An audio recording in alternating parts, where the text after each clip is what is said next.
para completar esse nosso estudo sobre estruturas concorrentes, a gente vai agora analisar o tráfego que pode ocorrer entre os acessos a essas estruturas concorrentes se a gente usa locks. Então, como a gente já falou algumas vezes nesse curso, qualquer estrutura de dados concorrente que faça uso de locks, por natureza, já tem uma fraqueza, que é o fato de que se uma thread entrar na região crítica, né, e, por exemplo, travar, né, ou gerar um cache miss, ou for desescalonado, todo o resto, né, do sistema que faça uso desse log vai estar travado. Né? Então a gente precisa confiar no escalonador, precisa confiar nas threads, tem um grande nível de confiança aí para isso funcionar.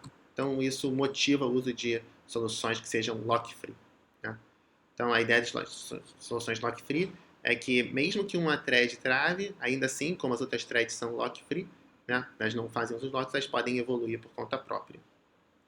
Então, como que a gente poderia implementar esses conjuntos, né, usando listas lock-free? Né? Então a gente quer eliminar completamente locks. Então a gente vai usar compare and set, na verdade a gente vai usar uma compare and set que vai funcionar em cima de uma estrutura um pouquinho maior do que nas estruturas que a gente estava considerando até agora. A gente comparava e setava dados que eram inteiros ou reais ou ponteiros. Agora a gente vai fazer um compare and set em cima de uma estrutura que vai ser uma combinação de um ponteiro com um booleano.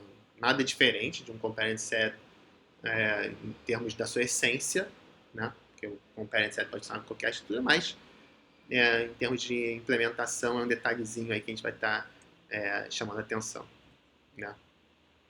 Então, para chamar a atenção desse detalhe, vamos ver aqui o que acontece, por exemplo, se a gente fizesse só um compare and set em cima do ponteiro em si, não em cima dessa estrutura combinada. Então, o que poderia acontecer?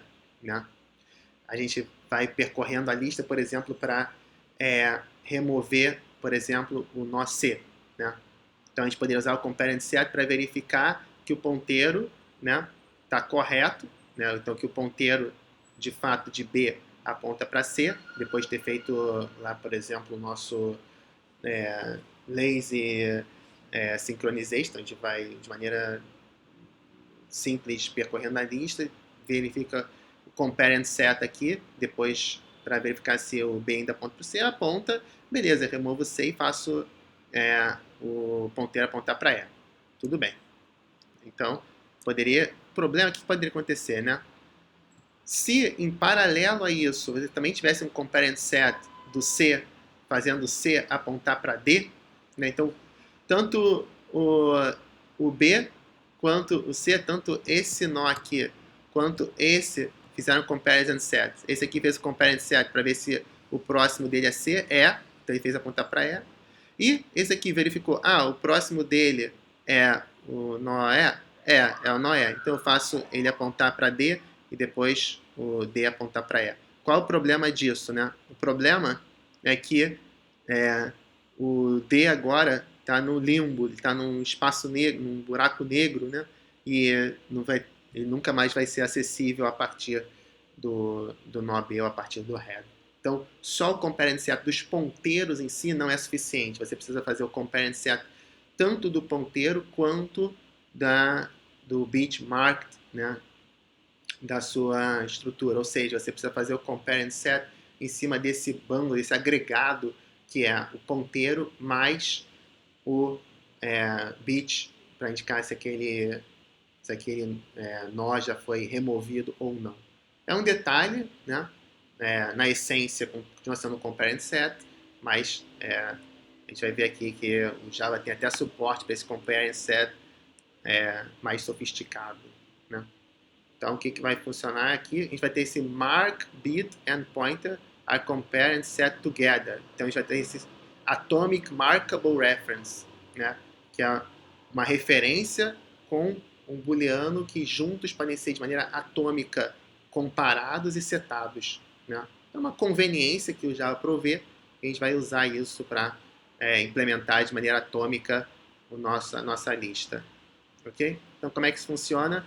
Atomic Markable Reference, atomicamente muda a referência e um flag. Né? Então, a referência e o flag juntos compõem uma estrutura única, que é a estrutura que vai ser de maneira atômica comparada e modificada pelo Atomic Markable Reference.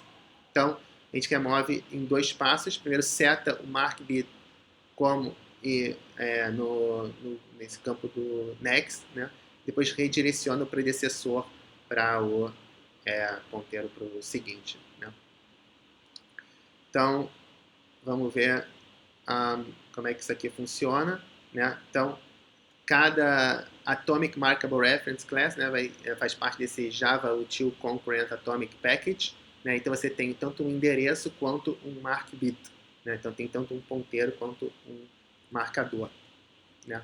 E aí então o que acontece quando a gente der esse get?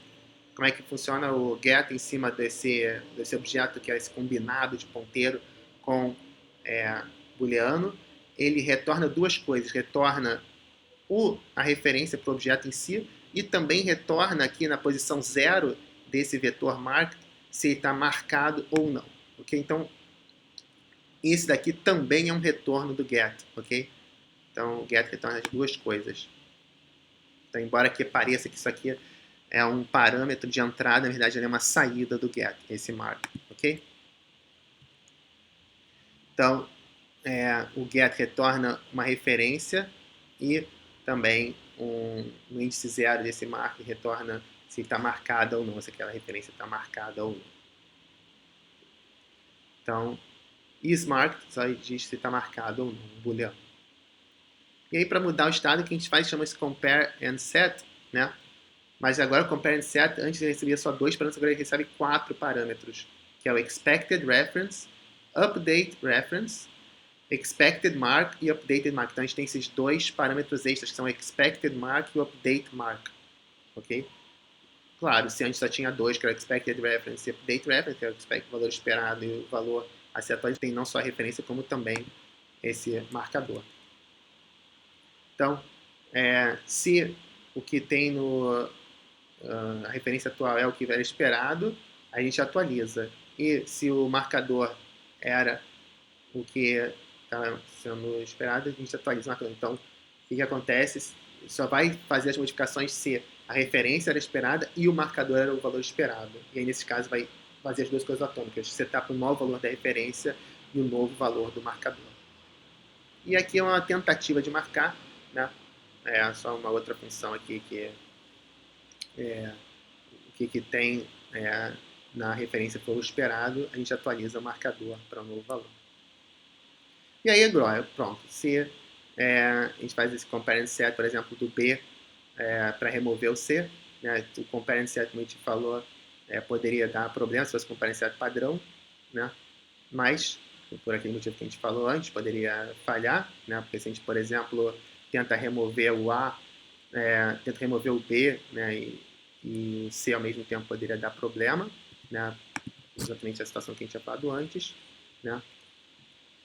Mas agora o problema se resolve se a gente usar essa nova abordagem, porque a gente vai, quando mandar remover o B, automaticamente, né, já marcar o B também como removido, né?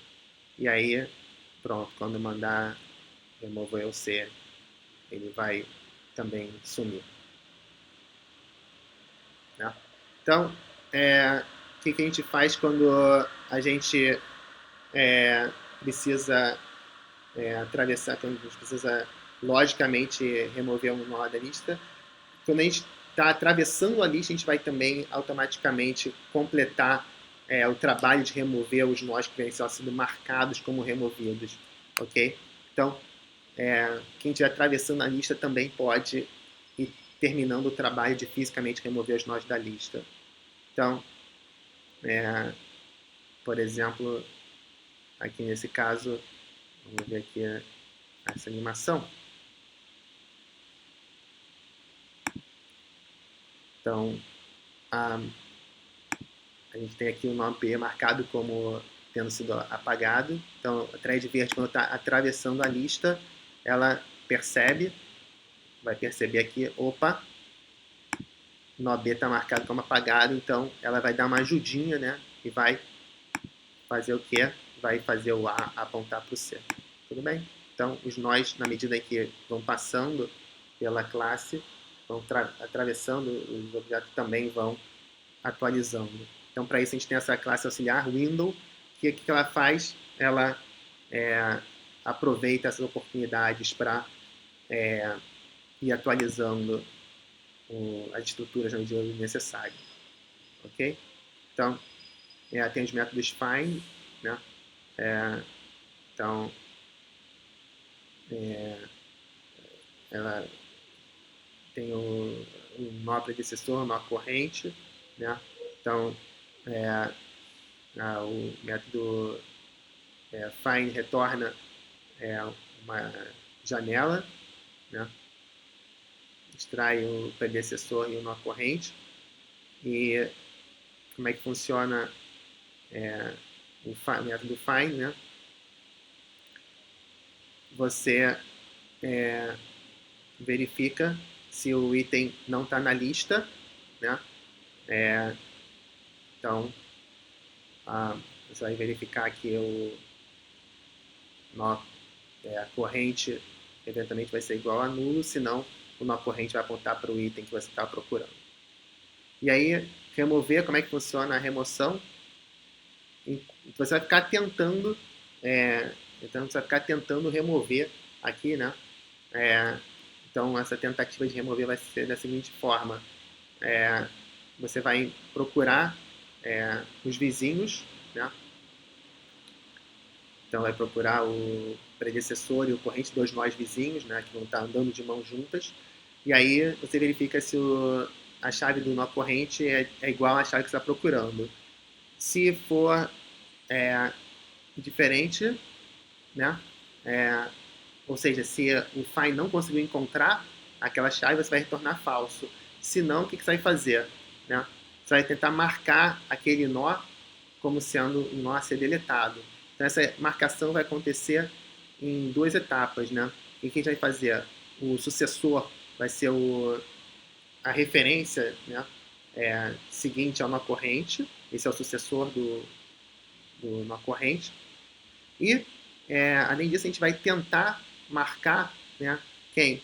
Esse sucessor. Então, a gente vai primeiro verificar, né, se esse sucessor é igual ao nó corrente, o próximo nó do nó corrente. Se for, a gente vai marcar ele. Né? Marcar ele como deletado. Se não funcionar, né, aí o que a gente vai fazer? Vai retentar. Né? Ou seja, se não funcionar, por que não teria funcionado? Por que não teria funcionado isso aqui? Né? Não teria funcionado porque nesse meio tempo, entre a gente pegar o sucessor do nó corrente, né, e ter tentado marcar esse sucessor como sendo um nó a ser removido, né, alguma outra thread modificou a estrutura. Então, se não funcionou, a gente vai tentar de novo fazer essa marcação. Né? Por outro lado, o que acontece?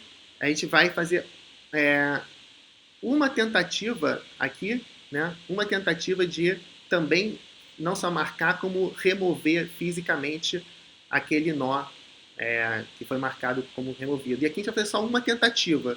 Se a gente conseguir, beleza. Se não conseguir, ou alguém já conseguiu, ou então alguém vai conseguir da próxima vez que atravessar a lista, a gente não precisa se preocupar.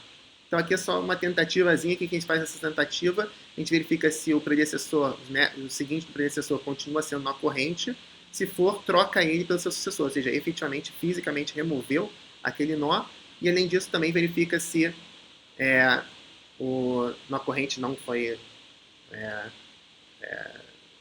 removido, né, e de fato espera que não, vai continuar não sendo marcado como removido. Né. Então, bom, então é assim que funciona, né? E depois a gente retorna true para indicar que de fato a gente conseguiu, pelo menos marcou aquele nó como sendo um nó a ser removido. Ok? Bom, então,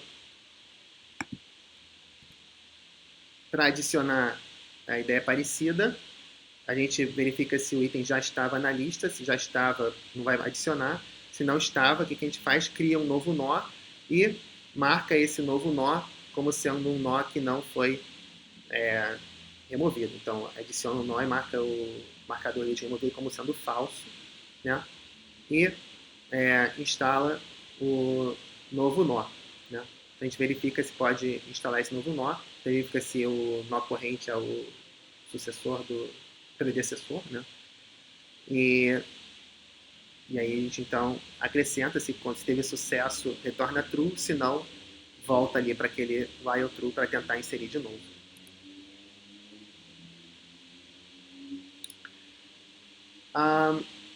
Então, o contains, né, que é para verificar se algum elemento está contido no conjunto, né, também não tem locks. Aqui a gente está tratando da solução sem locks, né? Então, o contains, o que ele faz? Verifica se a chave corrente é menor que a chave buscada. Enquanto for, vai para o seguinte aqui, né?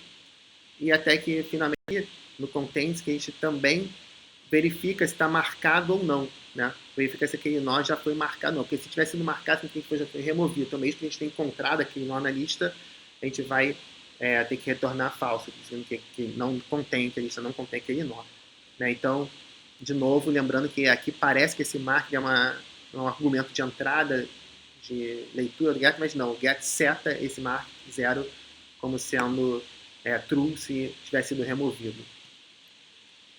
Então, a gente tem que fazer a verificação.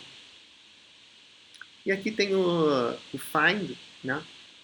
Lembrando que o find é um método da classe window, né?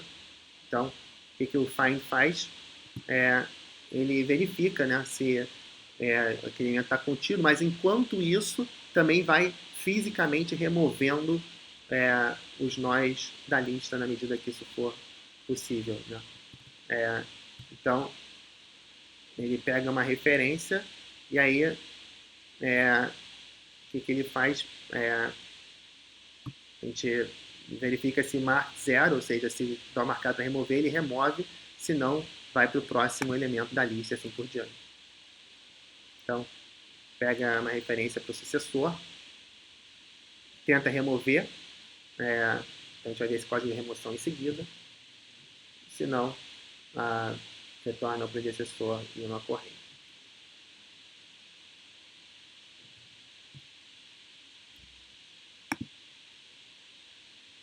E avança no loop. Aqui está o código para o find, o código que ficou faltando, né? Se tiver marcado em 0, ou seja, se for para remover aquele elemento, o que a gente faz? A gente faz esse compare and set do seguinte ao predecessor, né? E aí se retorna falso, né? Ou seja, se ele não conseguiu setar, né? Se ele não conseguiu apagar, aí ou seja, se não conseguiu verificar que o nó corrente de fato é o seguinte do predecessor, aí a gente continua. Se não, a gente seta corrente com o sucessor e verifica se tem mais nós a serem apagados, ou seja, se tem mais nós marcados com esse mark 0 igual a true. Se tiver, a gente vai apagando sucessivamente esses próximos nós. Então a gente tenta remover um nó. Se o campo next do predecessor mudou, então a gente vai ter que recomeçar aqui. A gente recomeça toda a nossa busca, né? Então isso aqui é até uma coisa mais extrema. Se não, checa para ver se tem mais alguma coisa a deletar. E aí que o autor então fez alguns testes em Java, né, com as diferentes abordagens, variando o número de percentual de operações do tipo contains, né? Então, Você vê aqui, na medida que você aumenta o número de threads, se você tem 90% de containers, o lock-free e o lazy list, foram as duas últimas soluções, se comportam bem parecido. O número de operações que você consegue fazer, ele cresce, depois chega num patamar, e aqueles coarse grain e fine grain ficam lá embaixo. Então, a vazão do lock-free e do lazy list são muito melhores, só que o lock-free é um pouquinho melhor do que o lazy list. De novo, aqui o lock-free e o lazy list competindo pelo qual é melhor, e o coarse grain e fine grain são bem piores. E aqui, mais uma vez, se você vai aumentando o percentual de contains, né? De novo, lock-free e lazy list sempre competindo, sendo que o lock-free, quando você tinha 90% de contains, era um pouquinho melhor, significativamente melhor, né, do que o lazy list. Mas para o número de percentual de contains menor, eles estão sendo mais parecidos, em particular o coarse grain e o fine lock mais próximos, né, quando o percentual de contains é menor. Então, em resumo, a gente apresentou aqui 4 soluções: o coarse grain blocking, fine grain, optimistic e o lazy synchronization e o lock-free synchronization, foram 5 ao todo, né? Cada uma tem suas vantagens e desvantagens. O coarse grain é mais simples de todos, né? Mas tem menor eficiência. O fine grain também não foi uma eficiência muito boa. Já o optimistic e o lazy têm eficiências melhores, né? Sendo que o lazy tem uma eficiência parecida com o lock-free, né? Mas são mais sofisticados, mais complicados, né? Então, não existe uma solução que é melhor sempre. Um bom compromisso entre as duas coisas é essa lazy, que combina o block para o add e para o remove, e o weight free contains, né? Então contains do lazy é weight free, mas lembrando que essa ideia de ser block ou não é uma propriedade do método, que a gente pode sempre implementar os métodos de maneira bloqueante ou não, vai depender do desempenho e da complexidade que a gente queira lidar. Então, com isso, a gente concluiu mais essa sessão do curso. E, bom, dúvidas e comentários são sempre bem-vindos no canal.